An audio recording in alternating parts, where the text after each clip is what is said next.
નમસ્કાર મિત્રો, દેશ દુનિયા અને ગુજરાતના સૌથી મોટા સમાચાર જાણવા માટે વિડીયોને એક લાઇક કરી ખેડૂત પોકેટ ન્યૂઝ ચેનલને સબસ્ક્રાઇબ કરી આપજો. પશ્ચિમ એશિયા મિડલ ઇસ્ટમાંથી એક અત્યંત ચિંતાજનક અને યુદ્ધના ભણકારા વાગતા હોય તેવા મોટા સમાચાર સામે આવ્યા છે. વિશ્વના સૌથી મહત્વપૂર્ણ દરિયાઈ વેપાર માર્ગ ગણાતી હોર્મુઝની સામુદ્રની પર અમેરિકા અને ઈરાન વચ્ચેનો સૈન્ય સંઘર્ષ હવે ચરમસી સીમાએ પહોંચી ગયો છે. હોર્મુઝમાંથી પસાર થતા કોમર્શિયલ જહાજો પર ઈરાન દ્વારા કરવામાં આવેલા હુમલાના જવાબમાં અમેરિકાએ ઈરાન વિરુદ્ધ ફરી એકવાર કડક નૌસૈનિક નાકાબંધી લાગુ કરી દીધી છે.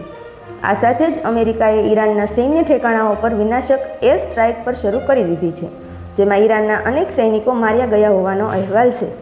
આ ગંભીર આંતરરાષ્ટ્રીય કટોકટીનો સંપૂર્ણ વિગતવાર અહેવાલ નીચે મુજબ છે. અમેરિકા અને ઈરાન વચ્ચે ફાટી નીકળેલા આ સૈન્ય સંઘર્ષને કારણે વૈશ્વિક સ્તરે ક્રૂડ ઓઇલ અને ગેસની કટોકટી સર્જાવાની આશંકા વધી ગઈ છે, જેનાથી સમગ્ર વિશ્વના શેરબજારો અને અર્થતંત્રમાં ફફડાટ ફેલાઈ ગયો છે.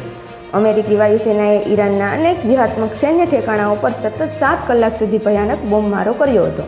આ હુમલામાં પાકિસ્તાનની સરહદ નજીક આવેલા સિસ્તાન બલુચિસ્તાન પ્રાંતમાં ઈરાની સેનાની 388મી મિકેનાઇઝ્ડ બ્રિગેડની સૈન્ય બેરેકનું સીધું નિશાન બનાવવામાં આવ્યું હતું.